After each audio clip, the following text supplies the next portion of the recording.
Hello, everyone. I really hope you guys are enjoying your lunch. We're going to be starting the program shortly, but I believe that some of you were asking about tomorrow's tour of our Coachella Valley housing developments. So I wanted to just give you a little information about that and tease you for what's going to come tomorrow. We're going to be visiting some of the Coachella Valley Housing Coalition's beautiful communities, and that tour will occur starting at 12:30. The buses will be outside of the ballroom here, and we have 3 buses, so plenty of room for you all to join us at 12:30 outside of this ballroom. And either you can save your seat on the VFairs app, or just come tell someone at registration, we'll put your name on the list. And that will go until about 3:30. And we'll be visiting here this community. And then I do want to remind you all that we'll be having our award ceremony and closing dinner here in this ballroom at 5:30 tomorrow as well. So those are the 2 highlights for tomorrow. But we'll be starting the program in about 10 minutes. So enjoy your lunch. Actually, 5 minutes. So enjoy your lunch, and we'll see you soon.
It's real. It is real.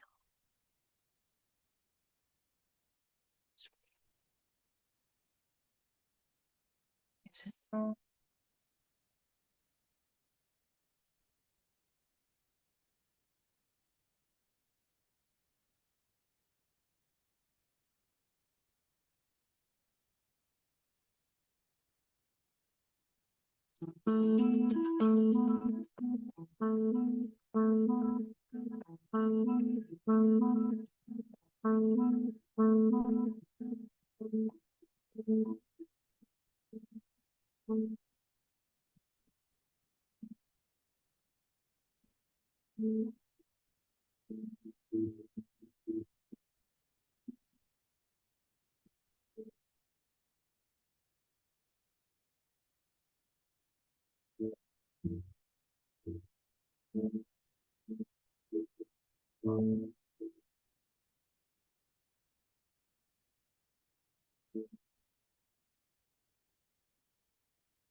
You applied.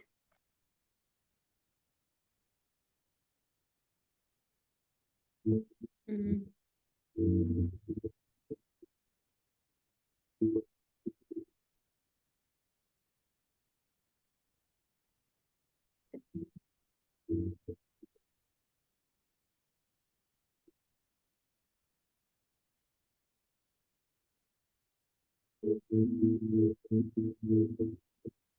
Client ने on किया है और ये खाना चल रहा होगा।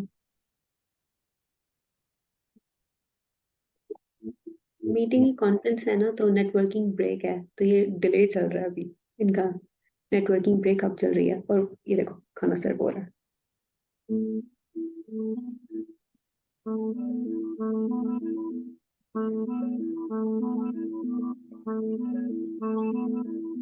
करो। Video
Can you hear me out there? There we go. If I can get everybody's attention, we're going to introduce our keynote speaker for lunch.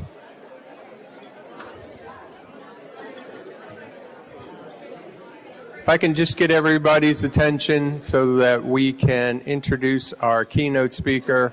I know you're going to be very excited to hear from Farah Ahmad from the deputy from the USDA. And so we're really pleased that she was able to join us, and I know she's been here since last night. So let me do a little bit of the introductory of Farah. So Farah serves as the Deputy Undersecretary for Rural Development at the U.S. Department of Agriculture. She works to advance policies and programs that create economic inclusion and opportunity in rural communities. She first joined USDA in 2015 as part of the Rural Business Cooperative Services, where she led community and economic development programs. Farah also spent a number of years at the Consumer Financial Protection Bureau, where she managed programs that help people improve financial well-being, as well as overseeing agency-wide strategic initiatives. Farah has a master's in public affairs from Princeton University and did her undergraduate work at Cornell University. This is my favorite line of her bio. So she's a proud Midwesterner and Bangladeshi American who, along with her spouse, is often in awe of her two fiercely independent daughters.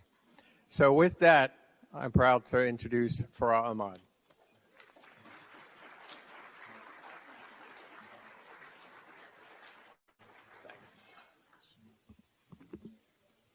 Good afternoon, everybody. This is always my favorite time of day to give a speech, the coveted lunch hour. So feel free to eat, drink, and be merry while I share a couple of my thoughts with you today. And I'm just so thrilled to be here. And I want to just start off by sharing some gratitude.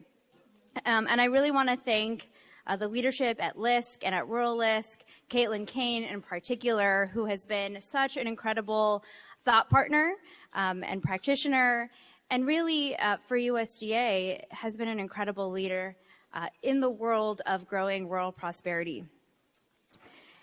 And on behalf of the Biden administration, I really want to thank you for putting on this convening. It really has felt a little bit like a reunion. Yesterday, when there was the incredible welcome reception, I looked around the room. There were so many hugs, so many folks who have been working together for decades, and it's so nice to be here, not only in work, but in friendship.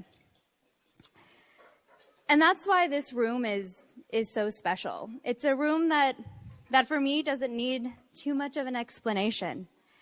You know, I think too oftentimes I myself, and maybe you too, find yourself in rooms where you do kind of have to explain why you're doing the work that you do, why we're focused on rural communities.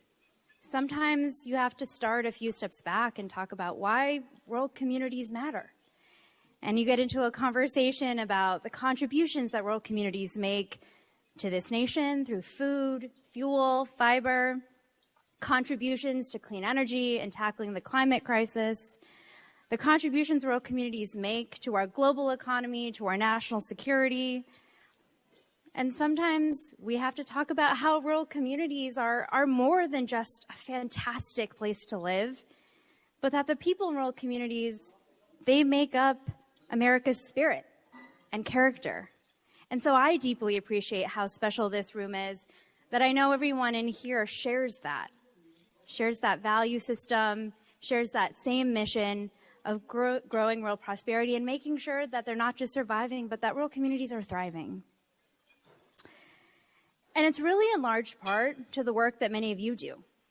I know we always say it takes partners, but it does take partners. We couldn't do any of this work without you, and we value you so much.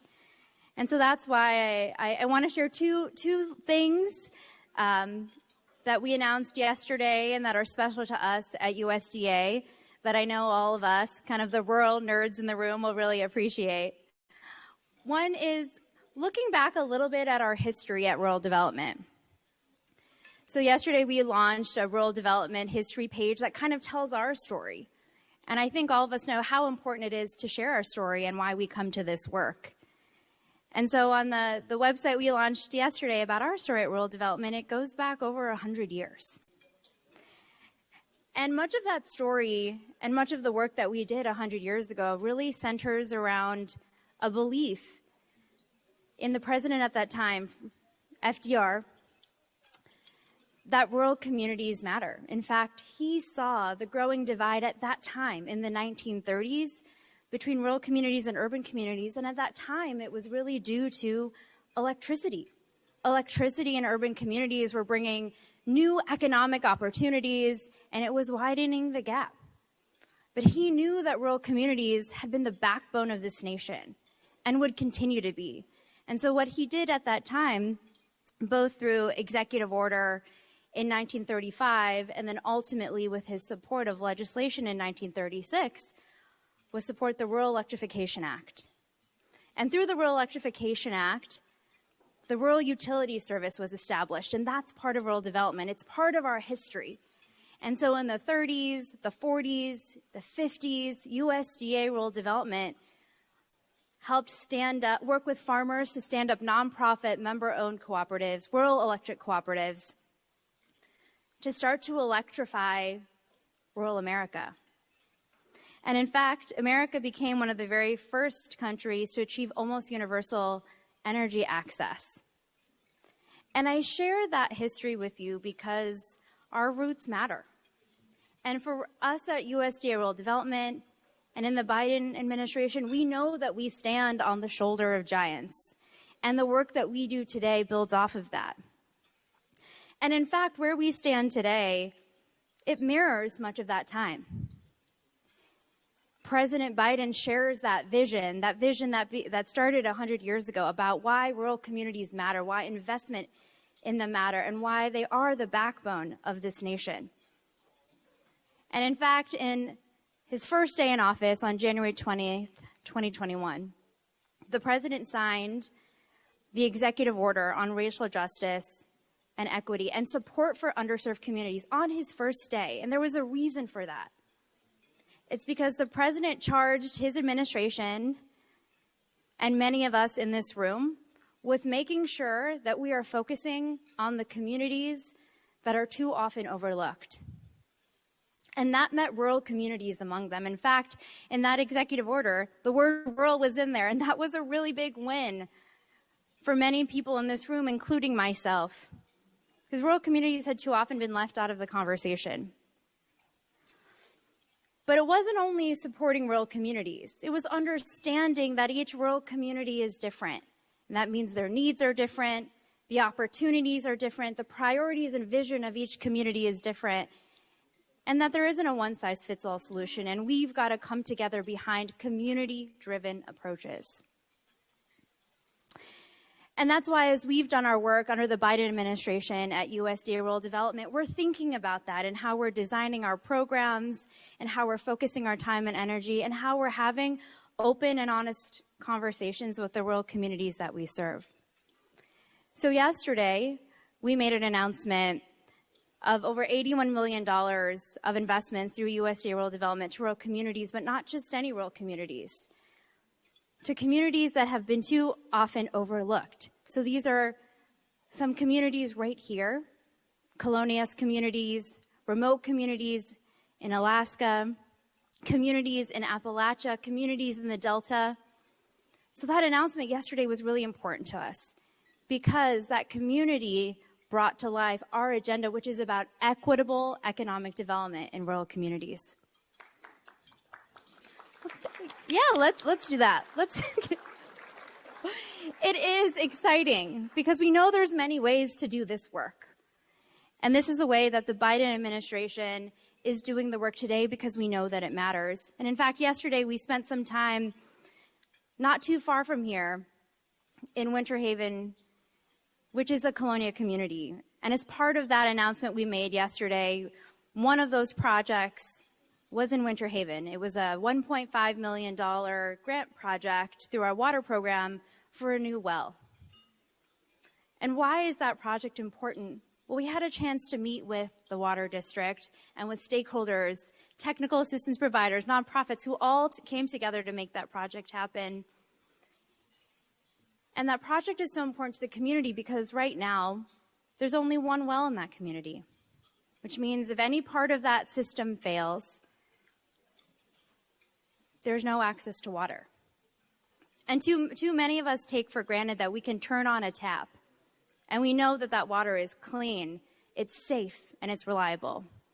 And that's the kind of work that we're trying to do at USDA Rural Development to make sure that every community has access to that reliable, safe, clean drinking water. And we had a roundtable and discussed with the stakeholders how that project came to be, other priorities that they have. And there were a couple of key things that I heard in that conversation, including some much needed feedback about how we do work in federal government. Two things really rose to the top for me. One is that the key to doing this work is to understand the community, to listen to the community, to really dig deep. And the second thing is the federal government needs to do everything it can to break down government silos. We all know they're there. I know they're there. It's not always easy. And so we're taking steps to do that. I think you may have heard earlier and perhaps also yesterday that one of the major ways we are trying to do those two things, listen to community and break down government silos, is through a program that we launched 2 years ago under the leadership of the White House, the Domestic Policy Council, called the Rural Partners Network. And so what the Rural Partners Network did is we selected 36 communities across 10 states and Puerto Rico, and we're bringing together over 25 federal agencies to work better together in those places. And that may sound easy, but it's actually pretty hard. And we're learning as we're going about how to best work together. What can USDA bring to the table? And what can't it? What can EPA do to fill a gap? Or Department of Commerce? How can we stack our programs together? And also, how can we actually listen to communities when they say, hey, this program is too hard, or here's a barrier, or I don't know who to call, or does funding even exist for this kind of work? And so that's what we're trying to do at Rural Partners Network, is to make sure that there's no wrong front door to federal government. It's a lot of work to work with us, and we want to make it easier, and we want to be able to do that homework for you, to be able to answer your questions, even if it's a question that a problem that USDA can't solve, maybe one of our sister agencies can solve it. And I'll give you an example. In one of the Rural Partners Network communities we're working in Mississippi, that community had been trying for more than a decade to find ways to renovate their regional airport. They had an empty hangar. They were trying to get up to Department of Defense standards. And why? Because that would bring new economic opportunities, 200 jobs. And they'd been trying for over 10 years. And as we started working with them through the Rural Partners Network, bringing other federal agencies to the table, bringing in state partners, local partners, philanthropic partners, private sector partners, that project is actually starting to move now after over a decade. And we helped connect the dots. And they're going to turn that unused building into a bustling asset in that community. And it took public-private partnership, and actually $15 million are going to go towards that project. And it's going to have multiple funding streams from various agencies all coming together. And that's game-changing for that community. And it'll be the largest economic catalyst that that region has seen in over 30 years. But that's just one story. And we know that every rural community is unique. Every one of them has a story like that to tell. And Rural Partners Network is not in every community, and it's not in every state. It's not even here in California. But the way that those communities came together, the partners came together, it looks very much like the work that you do and very much like the room that we're in today. And the president's charge has been clear, with or without the Rural Partners Network, that it is our job to support rural communities, to make sure we're doing it equitably, and our staff at USDA stands ready to do that, no matter what community or what state that we're in, and we'll do everything that we can to get to yes. So one thing that we're doing as part of the Rural Partners Network, knowing we're not everywhere, is that we've launched a website called rural.gov. We tried to make it easy. Sometimes we use too many words in government, so we kept it short, rural.gov. And what we're trying to do on that website is make it easier to search for resources across the entire federal family. There are rural resources in Department of Transportation, in Department of Commerce, the Department of Energy. So we're trying to create more of a one-stop shop on rural.gov to make it easier for all rural communities. We're also trying to do new things where we can. We've had a lot of really amazing opportunities through the president's signing of the American Rescue Plan, the Bipartisan Infrastructure Law, the Inflation Reduction Act. And where we can, we've been trying to take the feedback we've been getting from rural communities to do things a little bit differently. Where we can, we've increased project cost shares, like in our Rural Energy for America program. We've tried to waive the match requirements, which you know are such huge burdens to communities, in our Reconnect high-speed internet program for socially vulnerable communities and tribal communities. We've tried to ensure that there are community benefits coming from infrastructure projects, like we're doing through our new energy programs through the Inflation Reduction Act. And while we've tried to improve those flexibilities and decrease the burden, we know that it doesn't solve all of our problems in accessing federal funds. We still need other tools. And one of those tools that I know folks in this room deeply care about, as I do, is technical assistance. And that technical assistance is more important now than ever because there is so much funding, historic levels of funding coming through those pieces of legislation, and we need to make sure that much of that funding actually gets to rural America. We know that pre-development can be a really big barrier. So where we can, we've launched our technical assistance programs. We have one for our Rural Energy for America program. We have a technical assistance program for high-speed internet at USDA, and it's not just us. We have other partners, the Department of Transportation, they have a technical assistance program. EPA has a technical assistance program. And I know that might actually sound a bit daunting. Oh, here goes federal government again, creating many different programs and streams through their agencies. But we're also testing out how to do this. We haven't always had the ability to launch technical assistance programs, and we're trying to figure out the best way to deliver those and create an easy front door, because we know how important that technical assistance is to rural communities and making sure that they can complete an application and successfully compete for programs. But I think the takeaway about all of those technical assistance programs across the government is that there's a recognition of how critical technical assistance really is in getting our work done. And so 3 things come to mind as I look around this room. One is that we are relying on you to help us do more outreach to communities. We have an incredible staff. Our biggest strength at USDA Rural Development is our people. They live and work in the communities that they serve. But we can't be everywhere at once, and we know that your voice in championing our programs and talking about why they matter and how they can work in the community next door to yours will go a long way. So we appreciate your help in outreach. The second thing is we appreciate and need your continued support in making sure that we lower those barriers and we provide that technical assistance to communities and work together to make our programs more accessible. And the third is we need to continue to work together as partners to make sure that those communities can be successful.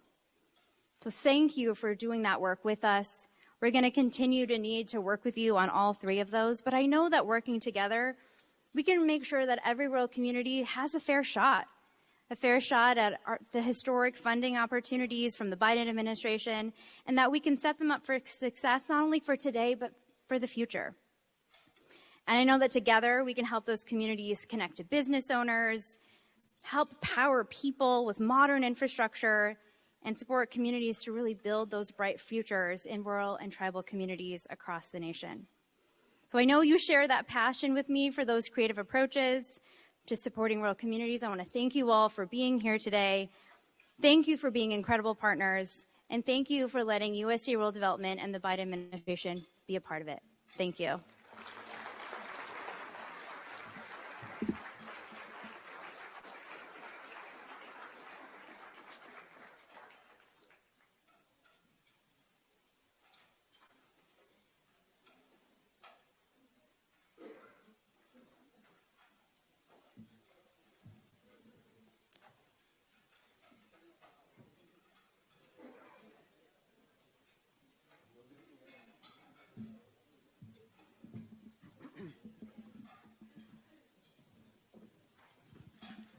All right.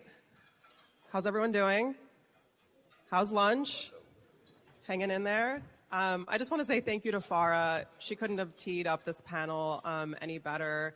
I feel like all morning people have been teasing the Rural Partners Network, and we finally get to dive deep into the Rural Partners Network with this panel of real rural experts that are working on the ground and back in DC to coordinate and connect the dots and make sure that the President's agenda on ensuring rural communities have access to all the federal resources that Farah mentioned is actually accomplished. So my name is Kelliann Blazek.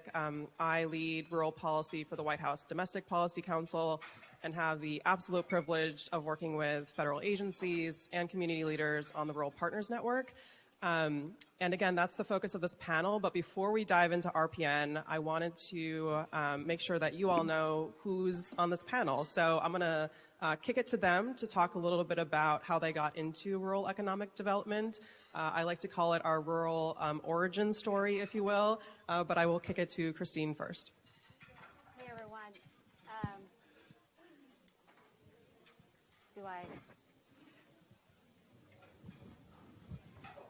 Says on? Is this working now? Thumbs up. I'm Christine Sorensen with USDA Rural Development. I'm a central South Dakota cowgirl, basically. I grew up on a farm and ranch where we had all the cattle, pigs, and horses. And before I could go into town, I had to do my chores and make sure I was ready for my rodeo that weekend. I grew up in a town of 600, economic development director there, and shout out to Grow South Dakota, Marcia, who, thank you, took a chance for me starting as a loan officer for a CDFI, right? And from there, worked with USDA Rural Development, worked with our Native Nations, went regional and national office. And basically, the origin of my rural roots in regard to my dad telling me that I wasn't allowed to say I can't really meant that the rural policy and my passion for that meant that there was no wrong door, as Farah said, for our rural communities, and I've just held that passion the whole time. So thank you. Kagan? Thank you. And thank you for including me. Kagan Coughlin. I work today with the Yalobusha County Economic Development District, which is in Mississippi. Which is a long way from where I was born. I grew up in a small town in Vermont, which was about 9,000 folks in severe decline. So my childhood is watching factories close and our school district getting smaller and less well-funded. But my career trajectory brought me to the DC area for school, and I worked in finance with Fannie Mae and then some fintech companies. And found myself in Mississippi 17 years ago at a different point in my life where seeing communities in decline, I felt a responsibility to do something about it and some skills that I could actually bring to bear. And in the last 17 years, my wife and I have tried everything, and if there was something that we didn't understand, we dove right in. That's included serving in political office, starting some workforce training programs, and renovating old buildings in town and finding a new life for facilities that lost their original purpose sometimes 50 years ago.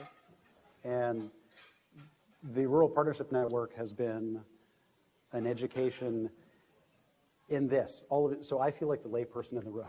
All of you are subject matter experts in this space. And the majority of my time was spent in the private sector. And it is a lot harder and more complicated in this space. And everything is a puzzle. And it feels like there's a way to do it. There's always a how. But figuring out that roadmap just gets more and more complicated depending on where you are in rural and depending on how many partners you need, which is always many. So thank you for including me. Monica. Okay, my name is Monica Smith, and I am the Rural Partner Network Supervisor for the state of Mississippi. I'm actually from Chicago, Illinois, and moved to Mississippi about 9 months ago from a suburb of Atlanta. My rural origin actually started as a child with summer visits to the wonderful town of Bolton, Mississippi, which is about 18 miles west of Jackson. I would go there every summer for visits. I had a great time. I just loved it. And so actually, when I finished college at Jackson State, I actually moved back to Bolton and stayed a little while. Right now, I work out of the Jackson office. However, I moved to a rural community about 16 miles south of Jackson, so I guess I just can't get that rural love out of my blood. I got into rural economic development work many years ago when I managed a project for a nonprofit that had contracts with USDA, NRCS. From there, I saw a great need with the 7 states that I had responsibilities for. And because of that need and my desire to help people, I sought out a career where I could actually work helping people in the rural areas. And hence, about 9 months ago, I started my position that I have now. Great. Hi, everyone. My name is Erich Yost. I am a Senior Community Planning and Development Specialist at the Department of Housing and Urban Development. And on behalf of Secretary Fudge and the HUD administration, we want you to know that HUD does invest in rural communities. And so we're very honored to be here today as part of this discussion. My journey to rural communities is quite interesting. I actually was born and raised in Los Angeles, a very small urban community and a very small rural community. But my mom and her family and my dad and his family were from eastern Washington and from Wisconsin, rural Wisconsin. So I always felt like I grew up in a rural area in the middle of the city and continually hearing the stories of block by block, neighborhood by neighborhood, from a traffic signal to the church to the grocery store on the corner, and the mayor in town that my mom grew up in, which was a relative. So I always felt like I had this strong connection to rural communities in Wisconsin and in eastern Washington. And so I had the opportunity to work mostly in the private sector in a variety of areas in finance and investment in communities and broader community and economic development. And that led me to HUD, where I worked on our multifamily production team, and that was primarily here in Southern California, where we invested in a lot of mountain rural communities and realizing the needs of housing in communities and how we could connect HUD resources that necessarily weren't there or people weren't aware of how they could access them. And through actually a very interesting initiative in the Obama administration called Promise Zones, I became a community liaison for 3 urban promise zones, which is basically very similar to the Rural Partners Network. So there were some key federal place-based agency initiatives that the Rural Partners Network is built off of and uses the best practices from those and coordinating that together. When I heard about the Rural Partners Network, I immediately said, please tag me on that team. I need to find out how I can join that. And so I'd had the honor to work with Kelliann and the USDA team and Christine from the early stages to help design, but also how to leverage what we have at HUD and bring our rural resources to the table and be able to shape out rural communities. So thank you for all being here today and for hearing our stories. Thanks. Great, thanks. As you can see, there's an incredible amount of expertise in different areas of rural economic development. I grew up on my family's farm in rural Wisconsin, so do we have any Wisconsinites in the room? Oh, a loud one. We'll find you afterwards. I think it shows how deeply personal these issues are to all of us, whether we grew up in a rural place or not. We found our way there, and so I am really, really proud of the work we've done through the Rural Partners Network to really ensure, again, that the President's commitment to transforming the way the federal government works for rural communities is actually carried out in this administration. And so this panel is something I've dreamed about doing for a few years now, so bear with us. But each of us is kind of carefully curated to show different perspectives and different voices of Rural Partners Network to give you a sense of what's happening behind the scenes and on the ground to connect the dots between federal agencies, between different layers of government, between community leaders and the federal government, and so on. And so it was very intentional to call it the Rural Partners Network and to really emphasize the partnerships that are required. That is very visible in this room as well and has kind of been a theme throughout the discussions today. But to kick things off, I'm going to kick it over to Christine to kind of give a little bit of a deep dive into RPN. What is it? Where is it? Who is it supporting? So I'll kick it over to you. Thank you, Kelliann. So in regard to that call to action, now you've heard some background information, and definitely through the minds of our thought leaders, right? Will McAtee at the White House, Kelliann with the Domestic Policy Council, and Farah, who you've just heard from, has really been the idea of how could the federal government do a better job. And so that really was our small, mighty team as we worked together in what does that mean, right? And so very early on, we asked our rural community leaders. Sarah just mentioned this morning, right, those community quarterbacks. And as all of you actually represent those in your communities as well, of what could we do better and what could we do to support you in your work.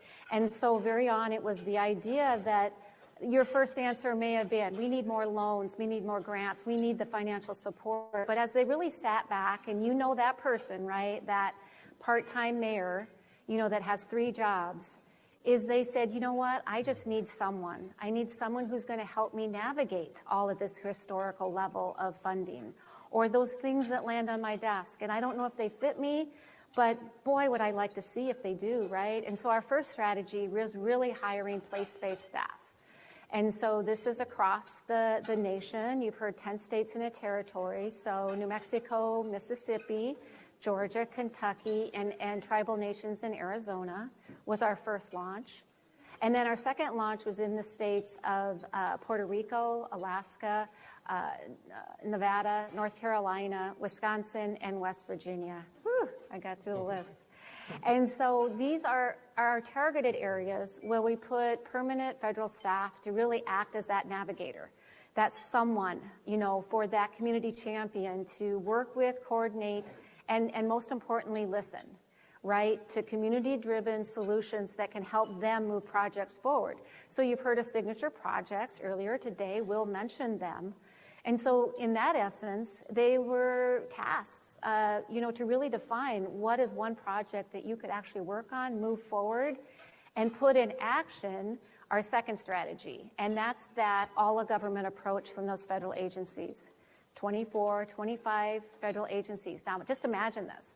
These agencies get on a call every 2 weeks and talk about how they can work together. They listen to these community members.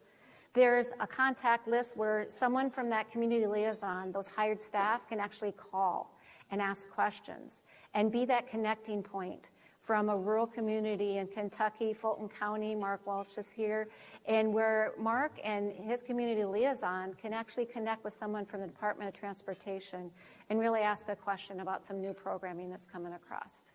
So in action, that's what it is. We're very targeted in certain areas, but as Farah talked about earlier, there really is an idea of process, people, and programs, and these federal agencies focusing on rural. And that's a really important part, and as you as community champions can think through, you know, how can we continue to build that through rural.gov, but all the programs and different priorities, but also a focus more on rural and how we can build it to fit your processes and the solutions that you need for your community. So in essence, that's what it is. We have a small national team. We have people staffed to help these communities, and with the thought leaders, like I mentioned, really trying to move, looking to next steps, building our technical assistance capacity. The reason we're here is because Rural LISC, I do want to mention, is a technical assistance partner in all of this, really, especially for our first cohort, is their arm in arm. We're building them in the capacity for our rural communities through their expertise as well. And we look forward to good things down the road. So in essence, that's what it is. Those are the states we're in. And it's with Monica, hired staff that I mentioned, Rachel, who's out in the, raise your hand, Jared, who's out in the crowd, thank you. And the hosts, those communities that we work with, raise your hand if you're a Rural Partners Network host, or yes, thank you, Kagan, is really part of the family that's really trying to get this right. So thank you. Great, thanks, Christine. You talked about staff on the ground, boots on the ground. These are new federal staff that are hired specifically to work in the selected communities. And unlike previous place-based initiatives, it's not using existing staff that have collateral duties, so they're not trying to run a grant program and on the side help a community and provide TA. The staff that are on the ground are 24/7 working directly with these communities in partnership with them. So I just wanted to flag that as one highlight. As Christine mentioned, we did a very long deep dive in the first year of the administration to think through like what worked from previous place-based initiatives, what didn't work, why are some of them not around anymore, what could we do to make this one more sustainable and long-lasting. And so the goal has always been to have this outlive this administration, obviously, and to expand it to all rural places so that it's not just the 36 communities we're supporting. But I just wanted to mention that as kind of a key piece of the initial brainstorming that we did to create Rural Partners Network. Something that Christine mentioned that really resonates with me is just, again, that navigational partner. I previously worked in state government in Wisconsin, and there were times when I was trying to figure out who do I go to at EDA, who do I go to at SBA, and I couldn't even figure out like where is the door for me. And Kagan, you mentioned it feeling like a puzzle, which I think probably resonates with a lot of folks here. And so I wanted you maybe to talk about what resonated with you about the Rural Partners Network. Why did you kind of raise your hand and take a chance on this new program, and maybe give an example of a successful rural economic development project that you've been a part of? Okay, I'll give that a swing. I'm the only person that didn't bring notes, so I feel sad. You want to borrow mine here? So we've heard about capacity building. That seems to be buzzy. I've heard that term so many places. And usually we start talking about people and resources. For me, it started with the step before that, which is mind share in these small communities where everyone is tapped. And that's, we have mayors, some of them are part-time. We're a county of a little under 13,000 people, 3 cities, 2 school districts, 3 mayors, 3 city boards, a county board, an economic development district board. Everyone is busy with their responsibilities. And they can be criticized for not looking up and looking farther down the road, but literally when it rains, everybody is fixing roads. And when you talk to the police chief or the EMA director, their list of needs are specific to what they are tasked with taking care of in their community every day. So the concept of RPN being bringing in folks that will help pick everybody's heads up and not necessarily ask them to do the work, because that tends to make people shy away, but just say, let's think, take a beat and think about what we're doing today that will matter in 10 and 20 and 50 years. Because many of these rural communities are still reaping the benefits of things that were done 50 years ago, and they're also reaping the infrastructure debt of what hasn't been done in the last 50 years, which is taking all of their time. So the idea of talking to folks that have time to think about bigger macro topics was really exciting. And it also was an excuse to get folks from our community together with our neighbors in a non-competitive environment and have those kinds of conversations. So we're a 2-county rural partnership network, and Our neighboring county, our partner, is larger, has a larger manufacturing base. And they have different challenges than we do, but we're both in rural Mississippi. And if you had a list of challenges, 80% of them would be the same. And having the ability to bring their leadership, our leadership together, have a nonpartisan person in the room who is there saying, if anybody has an idea, we can run after that, and we'll be there to help and hold your hand. So there's no bad ideas. There just may be a 10-year idea, and then there's a 6-month idea. And we'll figure that out as we go. That's been the most appealing in terms of the concept of RPN. And then since its inception, or adoption, we have a lot of things that are in flight.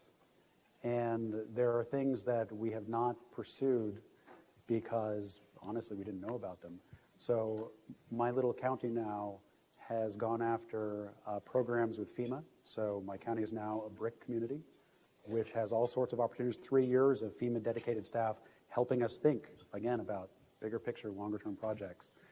Department of Transportation, we just received an award for the Safe Roads for All to help us think about some long-term strategies to make our roads less subject to rain damage every time it rains. We have some, the nuts and bolts of any economic development project. We've been working on one of our industrial parks to just put in a second entrance so that it's not a dead-end road where trucks have to back out after they make a delivery. And it's a third of a mile, which there are drawings from 15 years ago of the concept of another entrance. That is just, the ball has never moved. And with lots of conversation about the different programs, that project is 90% funded. We're waiting on word back from one state agency. But it's Appalachian Regional Commission, Delta Regional Authority, state and county funds contributed. We got some legislative dollars from the state of Mississippi, and USDA. We actually are waiting on word back from USDA. But it's a new concept of, yes, this is a big bucket, but we're going to make the rounds to try to fill it, as opposed to hope that somebody comes in with a full bucket and makes it happen. Otherwise, it's just going to sit on a shelf as an idea. Great, thank you, Kagan. So again, I mentioned new permanent federal staff on the ground.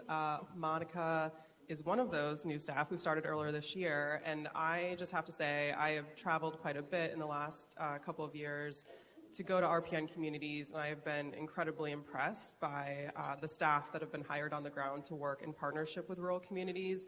Everyone's background is different, and again, Christine mentioned there's a few folks in the room here today that I hope you'll meet and learn from as well, but it's been like such a joy for me to be able to meet them on the ground and see them in action and how closely they work with the communities to accomplish the community's goals. And so I wanted to kick it to Monica now, who's in Mississippi, and talk a little bit about your work and what you've learned so far this year. Okay, well, one thing, prior to RPN coming to rural communities, most of them were just familiar with USDA. But now with RPN, they have access to a one-stop shop. So we are able to give them access to resources with over 20 different federal and regional agencies, which is, been life-changing for some of our areas. We communicate the grant opportunities to them. So they have access to those grant opportunities with the over 20 agencies. We also communicate grant opportunities to them for non-government agencies as well, philanthropic organizations, as well as some resources that they can get from nonprofit groups as well. All of the communities in our area pretty much are in different statuses. Some of them are grant ready, some of them are not grant ready. So we pretty much, with our community liaisons, and we do have in Mississippi 11 counties that we cover, 3 community networks, and we have 3 community liaisons. And they go out to the areas. If they have to hold hands, they hold hands. But they're going to make sure that anyone in those areas that need help, whether they're elected official, a business owner, or a nonprofit group. They're going to make sure that we're able to help them and make sure that they have access to the resources. We also have technical assistance providers that we work with that offer support to them, whether it's grant writing, helping them with business plans. One thing that a lot of them don't have is strategic plans, so we're helping them with strategic plans as well. And then getting them government grant eligible is another thing.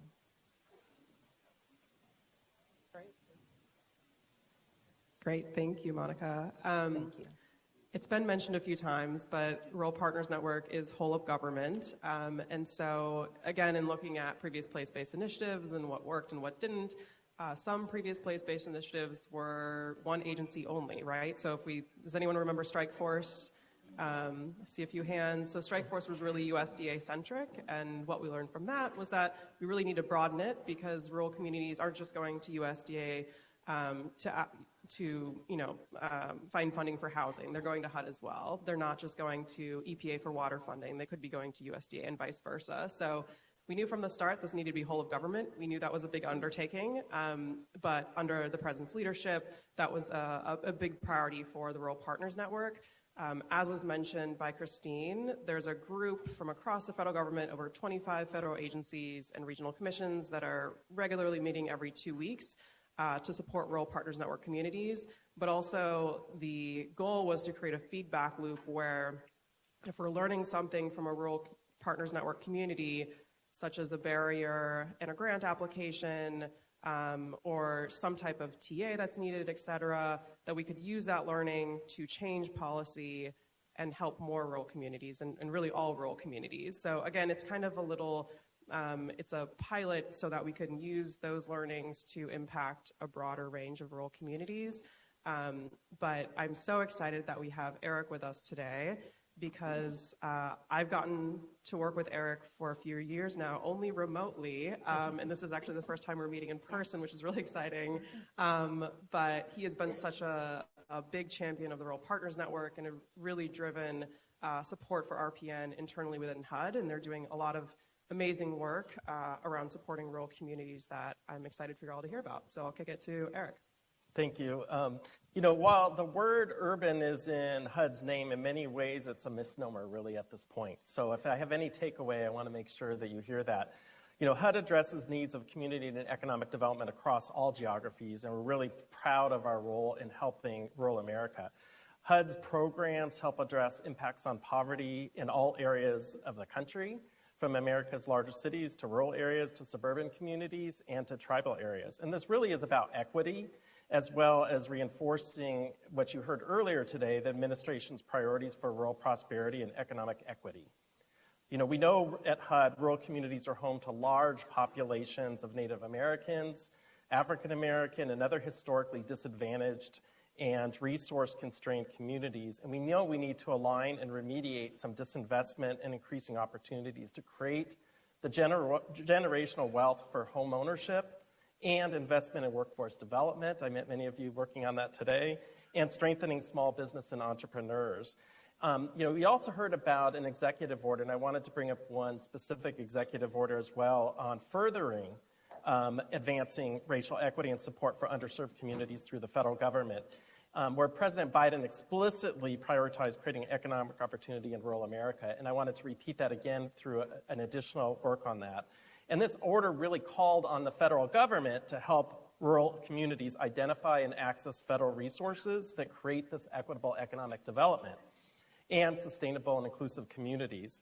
So HUD's scope of work on this effort, and why I'm excited to share this with you today, really reflects this administration's priorities on rural prosperity and this equitable development. In my office at HUD, I'm in the Office of Community Planning and Development, but we also, many of you may not realize, have an Office of Economic Development and an Office of Rural Housing and Economic Development. And so when this opportunity became available, not only did we have a chance to shed light on that opportunity, but we also had a chance to shed light on bringing more opportunities to rural communities within HUD. And so what did this work look like? And how did that help out to the Rural Partners Network, and what could we do? So we began with looking across HUD and realizing that many of our departments at HUD touch on rural communities, and we dissected where those touch points were and realized that in order to be good partners for the Rural Partner Network and all of you in your communities, that we actually had to look at this a little bit differently than what has historically been done. And so with the leadership of HUD's Deputy Secretary Todman, who herself is from a rural community, she challenged us within our team to really look at how we could address the Rural Partners Network in an innovative and creative way. And so even though we know USDA is the main driver for the federal rural policy and programs, we realize that HUD does work in partnership. Our grants and programs work in partnership, but they also work separately. And so with the Rural Partners Network, it allowed us an opportunity to really kind of, as I mentioned, create a strategic approach to doing this. And as you've heard before, there's a breadth and a depth strategy for the Rural Partners Network, which is really unique for place-based federal interagencies initiatives. It's the first time I've been experiencing that. And so we have these depth strategies that are with the community networks. So all those that work on a community network, raise your hand so I can at least give a shout out and say thank you for all the work you're doing on your community networks. And then there's the breadth strategy, which is all of rural America. And so we sat down at HUD and said, how are we going to both address the community networks in strong partnership with USDA and the communities, but also the breadth strategy of how are we going to really leverage and support all rural communities. And so our Deputy Secretary asked us to create a rural prosperity working group and a council together. We brought together 34 career staff, so these are longstanding career staff with a couple political appointees, to create a working body of 15 departments at HUD where the only focus is to talk about rural communities and how to cross and align our work within HUD to support the Rural Partners Network. Like, this has never been done before at HUD, never been done. And so we all consider ourselves these champions for rural communities at HUD, and we're like proud to stand up in meetings and say, hey, look, think about rural communities. How does this address that? We coordinate, we have monthly calls, bi-weekly calls. We have 4 subcommittees that actually are focused on 4 key areas. One is to listen from all of you. So gathering all the focus groups or listening sessions we have at HUD and find out where those unmet needs are. The second focus group that we're doing is on defining rural. We realized in the last 10 years, we've used 100 different definitions of rural at HUD. And so how do we catalog those and realize what's the impact on those? And then the third focus area committee was focused on how to coordinate. How do we coordinate with Monica? How do we coordinate with your folks on the ground to provide our local expertise from our subject matters in our field offices and headquarters and across HUD to support the Rural Partners Network and to support Kelliann and the administration's priorities in rural communities? And then our fourth one you've heard a lot about today in our committee, it was focused on building capacity. How do we look at the programs at HUD that have different technical assistance, whether you heard about the Distressed Cities TA today, you may hear me mention it again, or hearing about our other technical assistance like the Rural Capacity Building Program or Section 4, but how can we integrate what we've learned from all those together to find where are those gaps, but also what tools can we create so that when our HUD staff is meeting with you, we can give you very simple materials to say, here's what you can leverage for your rural community. Here's different resources HUD has. And so we have this charge with our work, and through the leadership of our Office of Community Planning and Development, and Mary McFadden, who's our Principal Deputy Secretary, Assistant Secretary, we're working in collaboration across these departments to figure out how we can support the Rural Partners Network.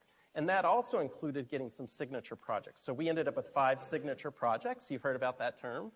And we received 2 in Kentucky. So shout outs to Western Kentucky, Fulton County team, and to the Eastern Kentucky team in Kentucky Highlands.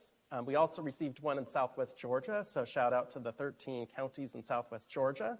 And then on the island of Puerto Rico in Southwest Puerto Rico, and then in Adams County, Wisconsin. And each one of those, we were tapped to work on specifically signature projects related to housing, but very unique and different aspects of that. And so what we needed to do is figure out who we could work with on the ground that could support you locally. And so today, I think today we have here today Sasha Davia from Puerto Rico. I think Sasha's in the room in the house today.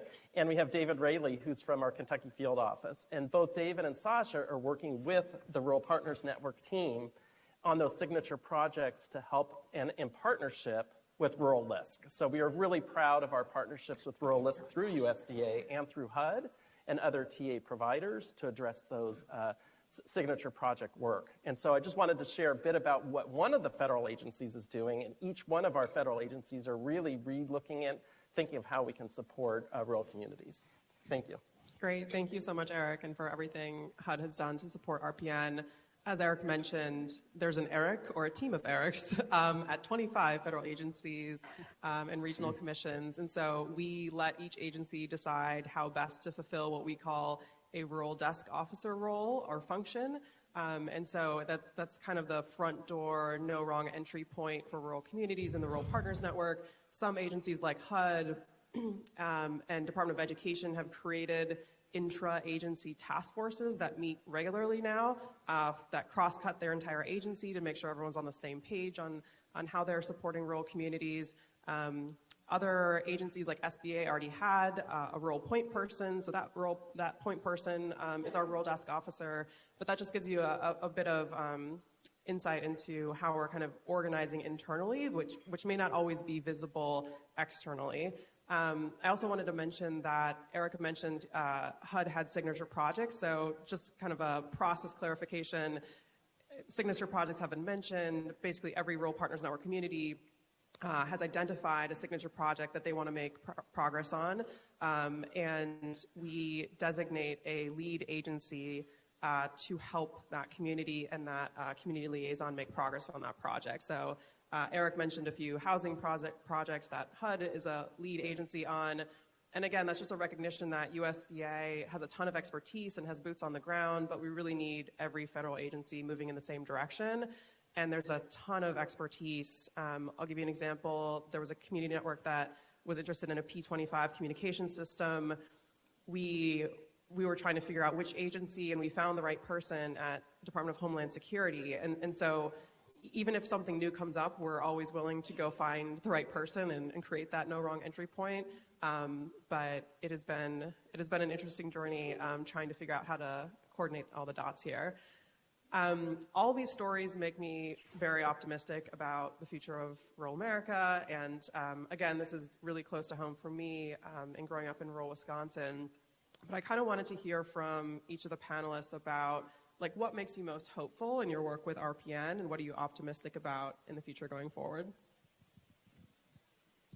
I think that from the very beginning, I think the systemic look of how this can last has been really important in the hiring, investing in human capital, right, of hiring that staff to be there permanent in these states has been an important part. And then also tasking the federal agencies and all of us to coordinate better. As you heard from Eric, to actually look at policies and programs and to think about how that can affect all rural, right, and not just those that we're targeted and that we're working in a place-based setting. So I think those are the two things that have longevity, and that's really important. I've been through 3 administrations. I've been working on a lot of different things, and we've really tried to build in the base, right, so that this can continue.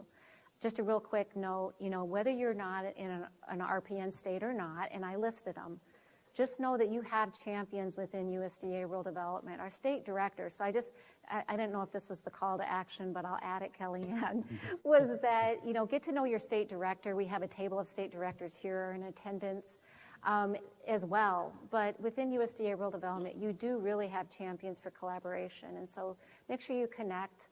That human capital is invested through USDA rural development, but that through RPN, we're really trying to build that base for longevity and really something that we can affect quality of life, right? And that's something that we keep looking forward on. I think I'm optimistic and excited about having a guide that knows the lay of the land. And so this isn't a criticism, it's just an observation. Every large company tends to trend towards silos, don't communicate well. The federal government is the largest company in possibly the world. And there's just a lot of information and programs that are there to do specific tasks, and there's a lot of overlap between some of them, and there's no way to know. And if you were here yesterday, I got a chance to talk about my favorite thing in the world, Basecamp Coding Academy, which had a project a few years ago, and we needed resources beyond any one grant program. And it was specific happenstance conversations where someone said, have you thought about the distance learning program with USDA? And I thought USDA in my mind at that point in time was water and sewer. And the fact that they had a workforce training program, which was paired for some reason with telehealth, under the same umbrella. But that turned into a huge resource. And on that project, a large utility, Tennessee Valley Authority, had a program similar. And those I never would have known. There was no navigation of grants.gov that would have helped me understand that. So the idea of having someone who will understand all of this and what's not in this room and help us navigate in the future, because we're going to have, right now, our signature project for our community is 4-laning the main road that drives the full length of our county and connects our partner network, our partner county, to everything north of us. And we've been, as a community, talking about improving that road, both for industrial needs, but also for safety for the last several decades. And we've never moved that needle. And a piece of advice from one of our guides at RPN, it was actually Gwen. Monica is also she's at our state level. Gwen Woodson is our local person, who's our local guide. But said, road safety is an important thing. Have you talked to FEMA? And I was already in the engineering, planning, Department of Transportation. We need $100 million. And she said, well, if you back up and you actually go and find some strategic planning money to demonstrate why that road needs to be expanded. So it's not just a narrative that anecdotally everybody understands, but you can actually put numbers on. And it was heartrending to find out that our county's mortality rate on our roads, and that's the biggest one, is 3 times the national average. And that will become a compelling part as we stitch together, because it's not going to be a one agency or one county project. But having that cohesion between all of our neighbors, and it becomes a regional effort with a guide that understands all of this. I'm very hopeful of that. Well, I'm hopeful and believe that because of all of our RPN work, that all of our rural towns will elevate to a higher level economically in 2024 than they were in 2023.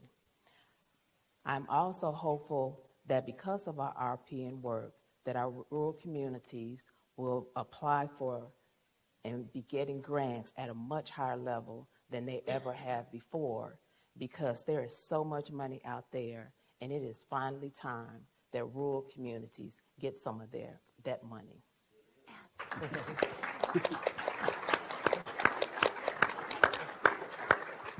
It's hard to compete with that. Money is definitely there.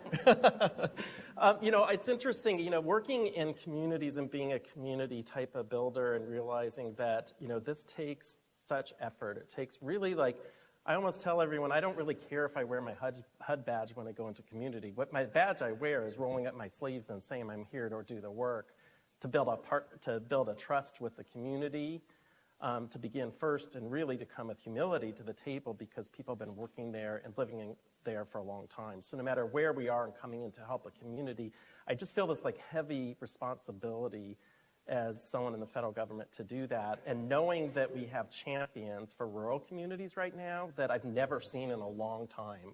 And that inspired me to do this work. I mean, when I first heard Kelliann speak, I was like, how do I get to be part of this? How do I get to be part? When I heard Christine speak and talk about, and Lee Jones, who you probably know runs the USDA Executive Director for Rural Partners Network, and how do I leverage this within HUD? How do I make sure that rural has a strong voice at HUD? And so the fact that we have huge champions now, not only within HUD and the people that have been doing rural work for a long time, but all of you on the ground, because I really see this time as such an opportune time to both blend, braid, and then sequence the funding that's available right now. And if you are not aware of what's there, when it's available, and how to receive it, you can't dial for dollars. How are you going to get the money for the projects? And so I'm optimistic that we have those boots on the ground that are going to be rolling up the sleeves. We have people in DC that are going to be rolling up our sleeves, and we don't care. We're just here to help you all and make these connections, because I really view all this work, when you're down into the community, it's about the people that you work with and the people that you're working with. And so I just remind people of the faces of rural community all the time in HUD, and like, this is the real mission we have, is to help and serve the people. And I'm optimistic about that because we have champions to do this work, and I'm excited to be a champion for all of you. All right, let's give our panelists a round of applause.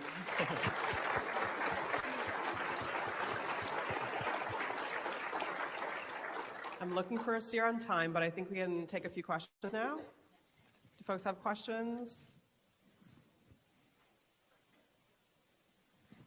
Surely there's got to be some. Oh.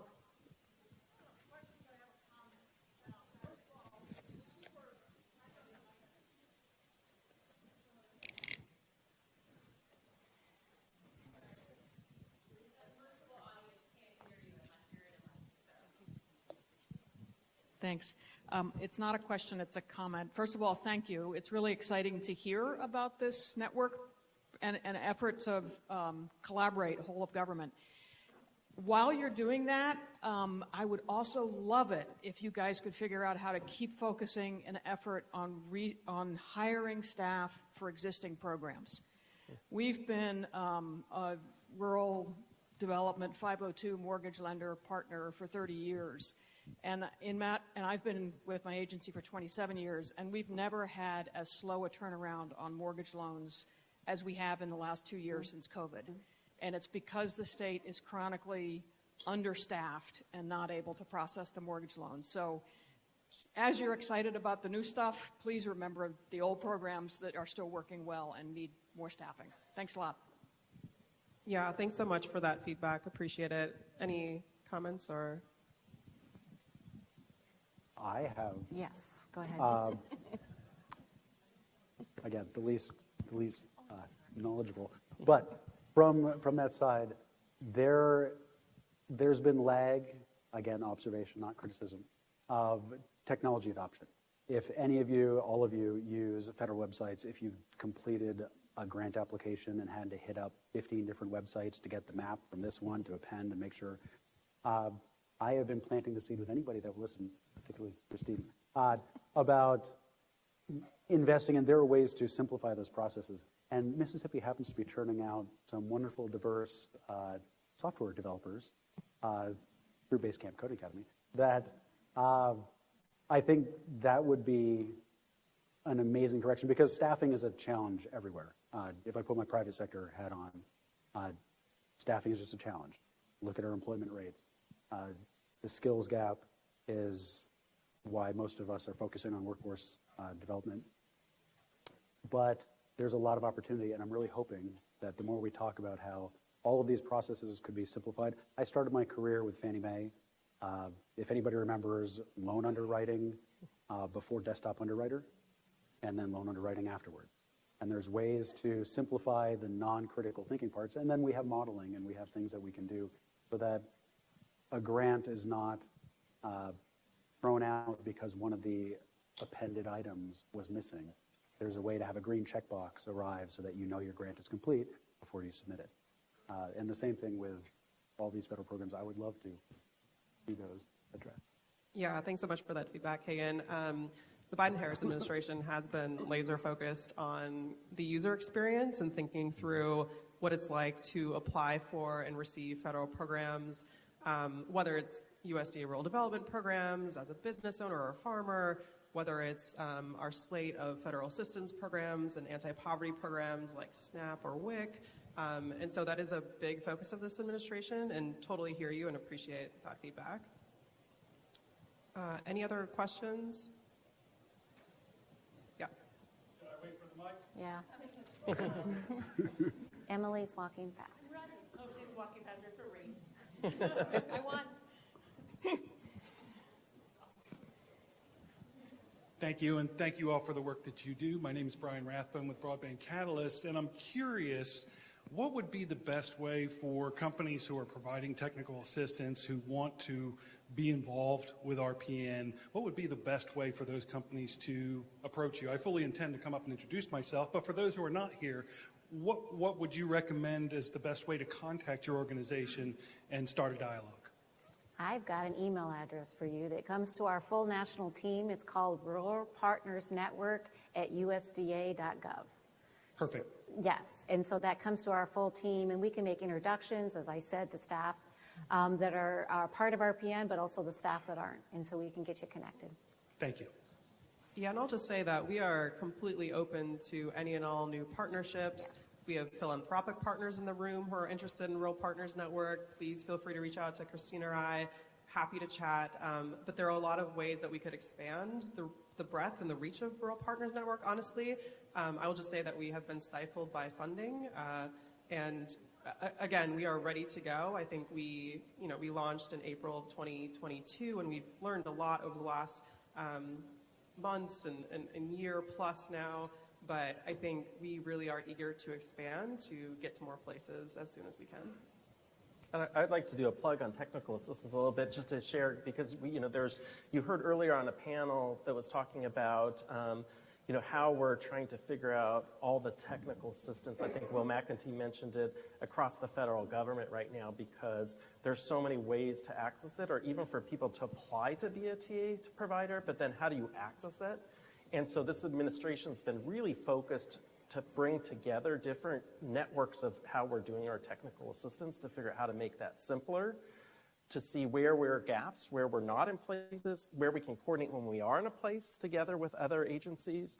And even as one example I wanted to share at HUD, we have different funding that we receive from Congress that's appropriated to do technical assistance.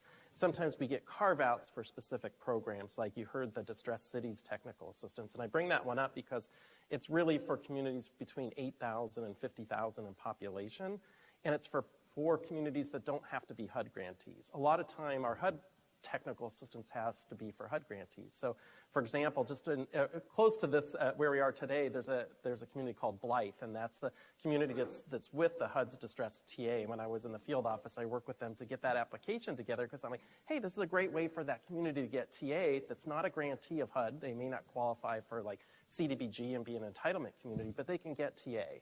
The second area I was going to bring up is, each agency may have specific TA programs, like we have our Rural Capacity Building Program, or Section 4 that has a rural carve-out. But we've also revamped some of our TA programs because we realized that some people may not have all the HUD experience, but we need specialized experience. So for the last time, or our last round in our technical assistance at HUD, we had specific carve-outs for people that could provide TA that might have expertise in economic development, rural communities, community wealth building, so things that normally you'd have to know about all these technicalities of HUD programs, but you could just be a provider of that so that we can tap into more local experts that are smaller organizations, that are different types of organizations, women-owned organizations, or minority-owned organizations that we can leverage than all types. And we'd like to work on our partnerships with the large ones, but we also want to create local partnerships as well. So definitely, like as Christine said, make sure you coordinate through if you're working with the Rural Partners Network, and then they can help to navigate the different federal agencies, our technical assistance, on how we can leverage it and use it for your community. But always ask, because there's different ways to get it, but you got to ask the right question. Thanks, Eric. Any other questions? I just wanted to add that Please. we are always looking for new community network members. And yesterday I met Tracy, who has a project in Mount Bayou, met Mark, and they're going to become a part of our network as well. Oh, awesome. All right, any remaining questions? Otherwise, that's a great segue to, I wanted to end by thanking Kelliann and the entire Rural LISC team, who have been unwavering champions of the Rural Partners Network and great partners, honestly. And so thank you for that, and for allowing us to put together this Dream Team RPN panel, and for connecting us all in the same room today to form new partnerships. So thank you to you and your team.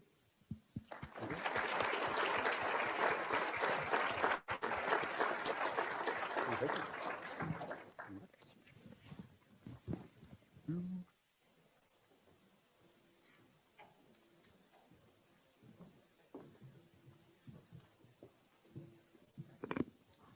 Okay, thank you so much, panel. I think we're all getting a little low energy. I think it's at the point. I know you're saying one more person's going to talk about policy. What a pleasure.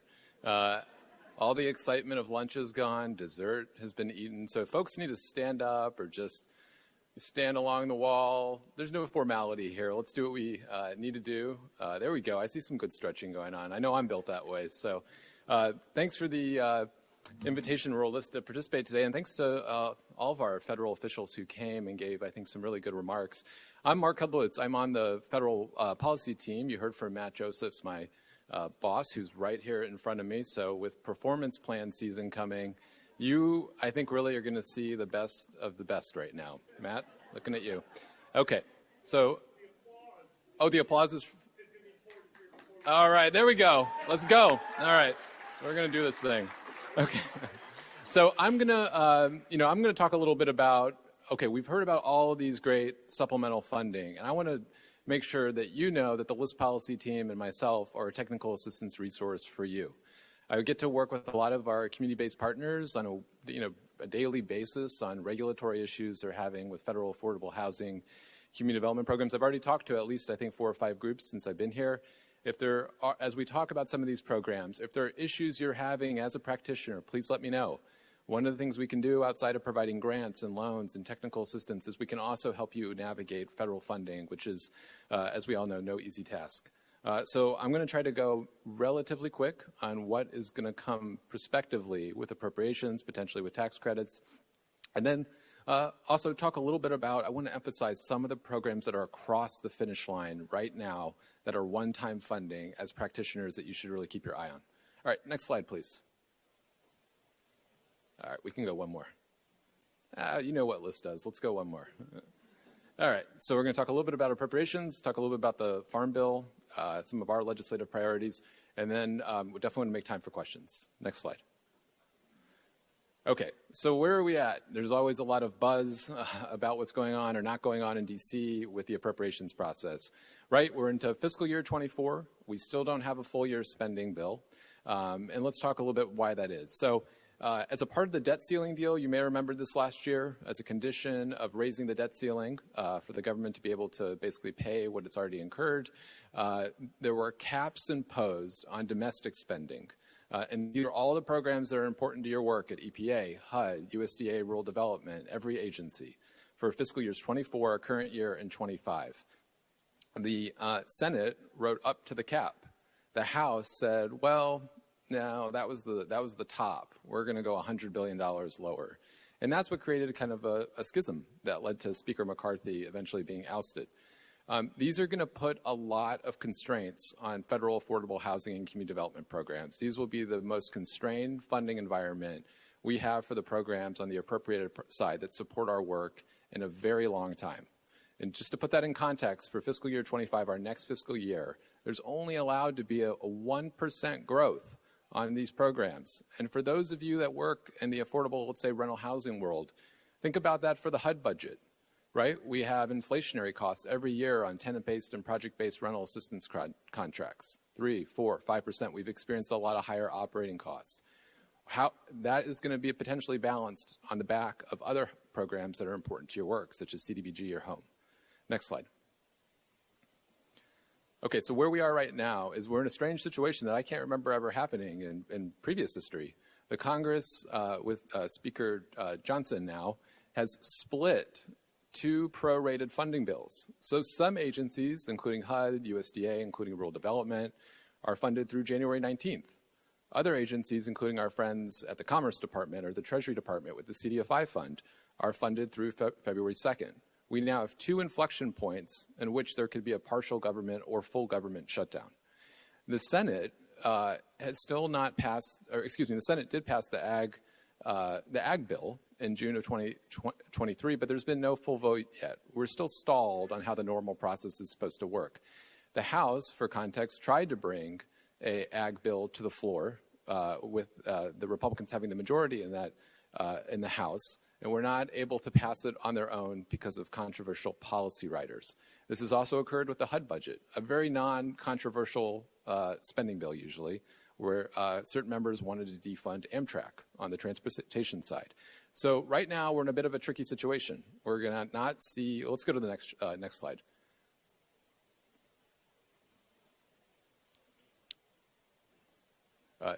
Thanks.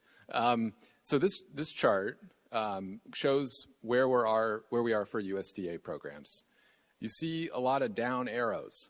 Those down arrows are the same reason, and I don't mean to be pessimistic, that we're probably going to see in the final fiscal year 24 some down arrows on the HUD budget as well. I spend most of my time on federal affordable housing, CDFI, and LISC climate priorities.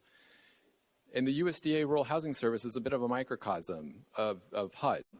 Again, these inflationary costs, in this case on the 521 rental assistance program, their budget-based, project-based rental assistance contract, those inflationary costs on an annual basis put downward pressure on the single-family programs and the other programs. HUD is in the same situation, and in some ways a little bit worse, because on the HUD side, what they call FHA receipts, FHA makes money for the department, serves as a budget offset for the HUD budget.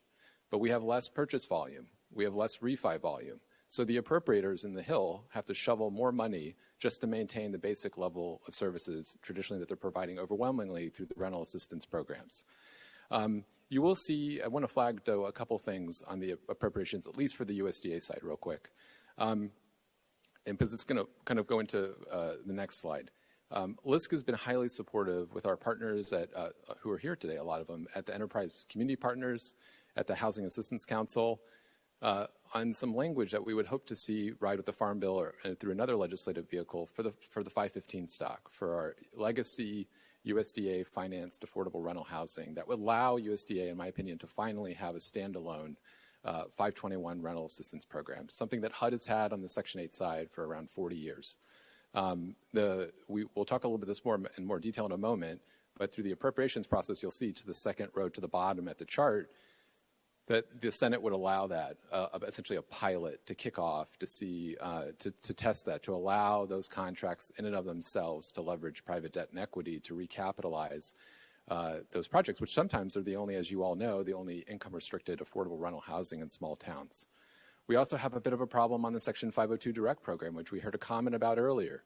The Senate, under some budgetary pressure, raised the interest rate floor on the 502 direct, our only means-tested subsidized direct mortgage program, for 1% to 2%, which would have a devastating impact on the low-income families that are utilizing that program.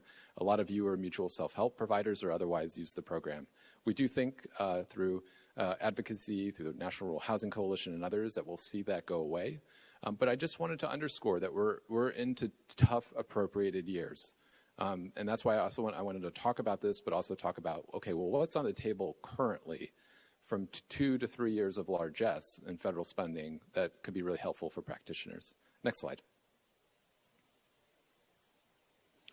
Okay, the Farm Bill is a 5-year bill, and every 5 years we do our best with our partners to try to get wins in the rural development title. But just for perspective, the rural development title is literally the smallest section of the pie. Most is going to commodity programs and to food assistance programs. So it's difficult for us to get a lot of wins as a sector focused on rural affordable housing and community development, but we always make our best effort. It was extended by 1 year to September 30th of 2024 because Congress couldn't pass the Farm Bill on time. So in the interim, they will continue to try to move the process during this next year. Next slide. Yeah, this is great. So I want to make sure that you know that the two bills that LISC policy and our partners are really trying to push through the Farm Bill. One of the issues with doing rural housing reform, trying to get USDA Rural Housing Service better authorities to preserve their affordable rental housing or to make advances on the single-family programs, is we do, just by process, have basically 8 committees of jurisdiction to deal with on the Hill. Since we're moving it through the Ag Committee, but those programs are under the House Financial Service and Banking Committee, we have to get all buy-in from all eight folks. So it presents process challenges, but it's certainly worth a try. Next slide. The one that I really wanted to flag, and I just, again, want to underscore, my appreciation for my partnership with my national affordable housing and local community-based colleagues. Some of the support from this bill has really come from you all working with us. And you have presence in states where we can talk to you and then make sure that your leadership is interested in a piece of legislation that would also benefit their state, that I, as someone working in DC for a national organization, would not get much time in that room. And so I just want to say thank you. You folks know who you are. I don't want to call anyone out individually. That's helped with the Rural Housing Service Reform Act. This is Senate Bill 2790. I think that this is going to become the most bipartisan housing bill we have outside of the low-income housing tax credit. We now have even 5 Republicans and 5 Democrats all on the banking committee. We're going to try to get all of them on the banking committee, and then we're going to go for broader co-sponsors. We're also trying to get a House bill introduced. So what would it do? I think most notably, it would include the Section 542 voucher program, which is a very limited voucher program right now for USDA. It does not incorporate a utility allowance like other federal rental assistance program. If you receive a voucher under certain circumstances with the USDA mortgage as a tenant, it never adjusts in value over time. This is something that does not occur in any other rental assistance program in our country. So we would make some important reforms there. It would formally authorize the Multifamily Preservation Revitalization Program, which is one of our main tools right now for preserving USDA-financed housing. And again, it would allow USDA to have these standalone rental assistance contracts. We can't go to the Hill and say, hey, we'd really love $16 billion or whatever it is to recapitalize the 515 stock. So our best way to do this, similar to how HUD has done it with the Rental Assistance Demonstration Program, is try to leverage the value of long-term rental assistance contracts and what those mean for leveraging private debt and equity. And then I think really importantly, and to the person who was speaking about the 502 direct issues, it would also provide funding and technology upgrades for RHS multifamily staff, which are sorely needed. And as we've seen over time, there's been a reduction in both staffing and resources for the department. Next slide. On the single family side, we would see some increases on the Section 504 loan amount. And it would also formally authorize the native CDFI relending program, which has been a huge success story. We've had struggles between HUD and USDA because, especially on trust land, to see the use of federal guaranteed credit or other resources for home ownership, for mortgages, for Native Americans. And USDA, I just want to thank those who are still in the room from the department, has been very supportive of both this and their budget requests to the Hill, and also of the Rural Housing Service Reform Act. So some information there. Next slide. Outside of rural housing for the Farm Bill. And again, if we don't get this through the Farm Bill, like you saw, we're also pushing the appropriators to kick this off until we can get it baked into law. The Rural Partnership and Prosperity Act, which was released last month from Senators Casey and Fisher from Nebraska, would also provide a new capacity building and community economic development tool for rural practitioners such as yourself. Right now, we have very limited capacity building programs. We heard about a lot of TA programs, but what about actual dollars like RCDI or Section 4 that can actually pay for operational costs? Those are also incredibly critical. So what this program would do would provide those. It would provide technical assistance grants. It would formally authorize the Rural Partners Network program, which you heard about. And most importantly in my mind, it would provide financial assistance grants for community and economic development projects in rural communities. This was a program that LISC and others worked on during the Build Back Better days a couple years ago under a similar name called the Rural Partnership Program. It would require a nonprofit, a locality, or other actors to come together locally, submit an application. Each state would get a cut, so there would be no geographic inequities in where the federal financial assistance went. So we will also be looking for a legislative path for this one. And I welcome your advocacy to help our advocacy. So if these things, you're like, oh, what's Mark talking about? That sounds kind of cool, but I'm not, it's a little too broad. Come see me afterwards. I'd love to talk to you a little bit more and love to get you kind of read in on what we're trying to push. And if it sounds like something you'd be interested in, we'd welcome your support. Next slide.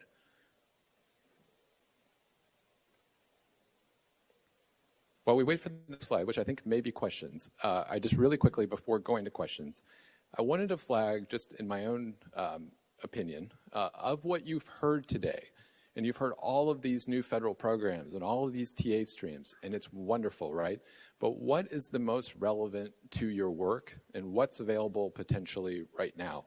I wanted to make sure folks know that we have not received a lot of additional housing money since COVID. We received response money to the COVID pandemic, such as a lot of emergency rental assistance, money to help struggling homeowners, but we have received little to nothing directly on the production or preservation side, despite our best efforts. But we do have these indirect sources from agencies that a lot of us as practitioners have probably never worked with in our entire lives. The EPA right now has 2 buckets of money that can be used for both production and preservation sources. The one that's out right now, the EPA Community Change Grant NOFO, you should totally look at it. Matt mentioned it earlier. These are $10 to $20 million grants. These are sizable grants. This is one-time money. It's on a rolling application basis. You can use it for single family work. Say you're doing home repair work. You could definitely use it for that. Say you're doing multifamily preservation work. You could use it for that too. You can use it for resilience, for energy efficiency costs. You can use it for microgrids, for community resilience. Do you do workforce development? It can be used for that as well. Applicants can apply for up to 2 awards. All you have to do by statute is partner with another nonprofit or a nonprofit in a locality and show EPA that you have collaborating entities, other folks you're bringing to the table to do projects and define low-income geography. So if you have not heard about that, I would definitely Google, and I'm happy to talk to you more about it, the EPA Community Change Grant NOFO. I think of the $300 billion in the Inflation Reduction Act, that is going to be the greatest direct financial assistance opportunity for CDCs and nonprofit housing organizations. And again, they have to obligate these dollars pretty quickly. They need to award them. And then you have a 3-year compliance period. So again, a non-traditional funding source that's open right now with a heavy distress on equity. So I'm happy to talk about that one. The Greenhouse Gas Reduction Fund, for those who are CDFIs or mission-based lenders in the room. Matt mentioned there's these 3 buckets. One of the buckets is going to make probably around 1,000 subrecipient grants to CDFIs, up to $10 million. When those awards are made by EPA in March, there will be organizations that represent different sectors asking folks to come to the table so you can receive a pass-through grant. If you're a CDFI in this room, you should be looking in the spring for OFN or other sectoral partners for the Clean Communities Investment Accelerator. They need you to come to the table. They need to be able to pass through those dollars. Those dollars can be used for multifamily. They can be used for single family as well. There's still not some missing detail from the EPA because they needed to get the funding notice out. But that's a huge opportunity for the lending sector. And then Matt mentioned there's a direct pay opportunity for nonprofits that don't have tax liability. That's another opportunity that's available right now. We also have rebates that will be coming. So again, if you do home repair work, and maybe you do $30,000 per home, next year there'll be $8.5 billion going through your friendly state energy offices for both electrification rebates and for energy efficiency rebates. Those all have bonuses for low-income households. And so there's calculators or information that I'd be happy to share with you that list how each of these work, the timing, and the dollar amount. So I just wanted to make sure that outside of the 30,000-foot legislative appropriation authorizing bill conversation, since I'm speaking to a group of wonderful rural affordable housing practitioners, you also know what's available now that you can access and what's available in the near future. Because we are going to be under constrained funding for the near future. Like, these are the dollars you should be going after now if they fit your mission and the work you do. But happy to answer any questions. Matt, how did I do? Let's go. All right. No, that's great. All right. Yeah, I appreciate that. Yeah. You were my DJ Khaled right now. Thank you. I appreciate that. No, are there any questions? You have time for 2 tiny questions. Okay. Tiny policy questions. Tiny, yeah, very tiny policy questions. Well, it also could be the case that you just want to stand up and move around before the next session. I have a quick question. Do we Sure. have access to the information that you've provided, maybe by email, to the participants? Yeah, I think this PowerPoint deck will be available. And my apologies for not including some of the IRA and supplemental money I was describing.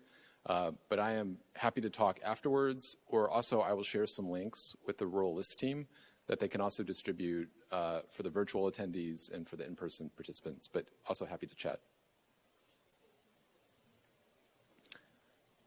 Okay, well, if there's no other questions, Nadia has asked me to remind everybody that we will now be transitioning into our breakout sessions. So if you've got your app, please review it for more details on the great workshops ahead. Please note that the Rhodes breakout session entitled Designing Scalable Co-Funding Solutions for Broadband and Digital Equity will take place in this room. That's a great one to attend, by the way. If you do digital equity work, there's $2.75 billion in digital equity grants coming from the Commerce Department very shortly, both through states and a national competition. That is one-time money. So if you're doing digital equity work with Krista and the great folks on the rural LISC team, I would definitely try to check that one out. And also, Tiffany reminded me to tell you that we will be live posting on social media platforms and encourage you all to do the same. So please tag LISC and use the hashtag RuralWorks. And thanks for the opportunity to chat with you today. Appreciate it.